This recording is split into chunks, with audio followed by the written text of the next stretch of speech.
Welcome to the hottest movie review on the internet today, the A-List Review. I'm your host, the Game Changer, Wes Troop, and it's time to go back to the theater. And it's the latest from my favorite production company, A24. But is it another swing and a miss? My review of the 2025 horror thriller Opus, coming up now.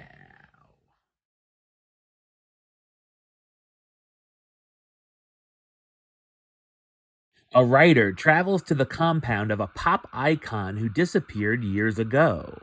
Surrounded by his cult of sycophants, as well as a group of fellow journalists, she soon discovers his twisted plans for the gathering. So what did I think of Opus? I thought it's an uninspired and frustrating thriller. It's written and directed by Mark Anthony Green in his directorial debut. While watching this film, I couldn't help but feel like it was a diet version of Midsummer, mixed with ideas from The Menu, Blink Twice, and even Get Out. If I had never seen any of those, I might have been a little more impressed, but it takes a lot of tropes and cliches from other cult-centric films that are done better there. I liked the premise and enjoyed the beginning of the film, as it seemed very tongue-in-cheek and satirical. While the build-up feels like a dark comedy, it kind of loses that tone at the halfway point and starts taking itself more seriously than it should. The comedy also becomes very hit and miss, sometimes with us laughing with the film, laughing at the film, or not laughing at all. One thing I found funny was when we hear the songs of Alfred Moretti, this musical sensation.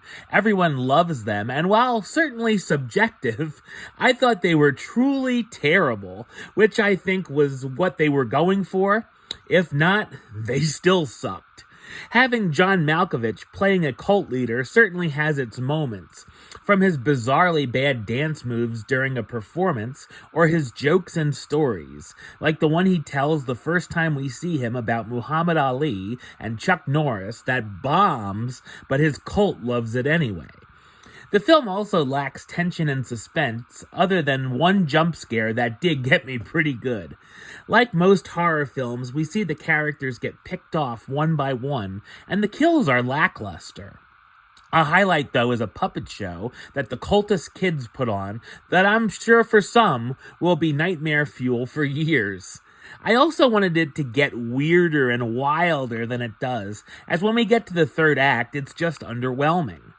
The story has its highs and lows as the select group of journalists, podcasters, influencers, and TV hosts are invited, almost in a Wonka-esque fashion, to the listening party for Moretti's first album in almost 30 years. Once they get to the star's compound, they're given a strict schedule for the weekend and must abide by certain rules, from what they wear all the way down to how they keep their undercarriage.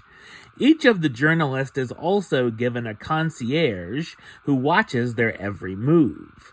While the other guests are duped, our heroine, Ariel, starts to believe there's something up with these random people living in the compound and discovers they follow an odd religion called Level. And of course, antics ensue from there. There's a number of messages and themes throughout, including celebrity worship, the media, and bad publicity, and it also pokes a bit of fun at Scientology. While Ariel and Alfred are well fleshed out characters, I would have liked to have seen some more characterization to the guests who don't get much to do or say, and are barely one note. The cast stars Io Adibri as Ariel Ecton, the wannabe writer who's looking for a big story and hoping this will be it. John Malkovich as Alfred Moretti, the eccentric pop star who also seems to be a cult leader. Juliette Lewis as Clara Armstrong, the talk show host at the event. Murray Bartlett as Stan, Ariel's boss at the music publication, and Amber Midthunder as Belle, Ariel's personal concierge who keeps a constant eye on her.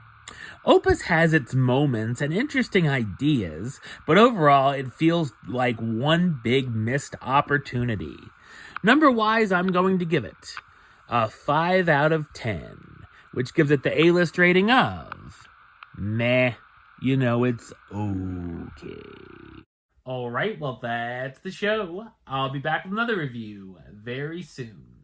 But until then, don't forget to like, comment, and subscribe right here on YouTube. YouTube.com/Westside of 515. Like the show on Facebook, Facebook.com/WestTruePlaylist. And of course, you can follow me on the Instagram and Letterboxd at WestAlist. Until next time, Troop out.